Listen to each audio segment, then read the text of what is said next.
Green Bay, Wisconsin is, if you mix community and sport, you'd be hard pressed to find a place that has both to the magnitude that Green Bay, Wisconsin does. It's such a small town.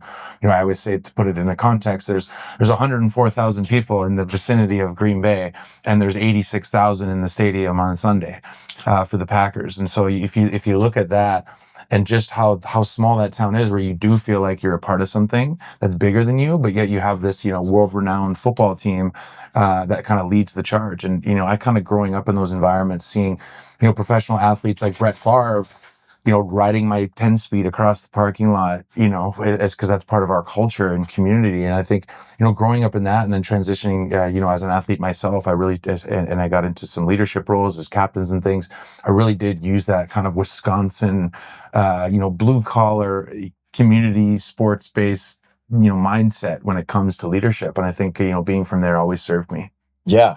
Well, I didn't even think of that. 106,000 people and 84,000 cheeseheads filling the stadium. I'm actually a Packers fan, so when I read that, I was like, Okay, so then when did you start playing soccer? Was that from like an early age? Because I know we'll get into sort of the later start for professional soccer player. Yeah, I mean, I was a multi-sport, growing up in Wisconsin, football, the wrestling, these types of things I did till I was kind of 14, 15. My dad was the local track coach. My dad was a decathlete to the national level. So, we were a track family. We did a lot of, spring training. My grandma was a track coach as well. So I was just always on the track and hanging out with the older kids, trying to race them and all that kind of stuff. So that's kind of how I spent my springs. And then I was a basketball player in the winters. And so, long story short, in basketball, ended up becoming a real kind of feather in my cap as a defender, because as I chose soccer going into university, so I had limited scholarship opportunities all across the board. I had one D3 basketball scholarship and one Division I soccer scholarship to my local university, UW Green Bay.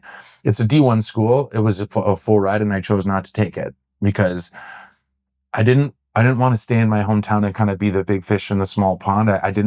Something in me said, no, I want to test if you're going to do this, test yourself against the better players. And that's where it was in Chicago. And so Chicago in the Midwest is kind of where the best players were at the time. And so I got a very minimal scholarship opportunity of $2,000 for the year to go to UIC. Same conference as UW Green Bay, so small Division I. But it offered me this opportunity not only to study design, so I have a degree in industrial design, so I could go to school to what I wanted to go to school for, and something in the arts and design world, but yet I could still try to apply my roots in soccer. And so that really kind of made the decision for me. And going back to the basketball reference, at first preseason tournament, I go in as a forward, scoring goals. And then all of a sudden, the first preseason tournament, my coach goes, hey, we just have a defender injury and a red card. We're out of defenders. You're the new guy. You're a good athlete, but we don't really know how good you are at soccer yet. Yeah. And so he said, would you ever try a defender? And my brain immediately went to basketball. And I said, well, I guess it's kind of similar. The boxes are the same. They're a little bit bigger, but the movement's the same. How I mark a guy, the footwork that's required. I got to jump. I got to mark. I'll give it a shot. It's almost like the job in basketball is like shut those guys down. Yes. Soccer's kind of similar. Yes. And so I didn't really realize until that moment that it does transfer. And I said, you know what? Again, I'm a green-eared kid from Wisconsin. I don't know what's going on, but I'm happy to be here. So I'm happy to say yes. And I did. And literally we got to the final of that preseason tournament. And I realized that in 3 games, I'd been playing out of position for about 18 years.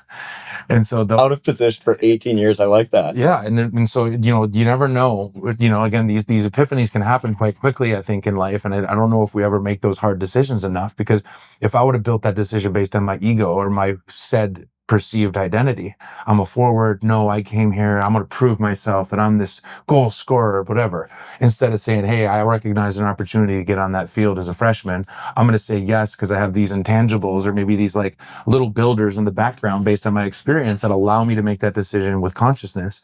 And then I make that decision and I realize, boom, that catalyst starts and you're on the other side of it in a much better place. And I think, I don't know if people take enough risks of that decision in your life. That's a lot of us feel it.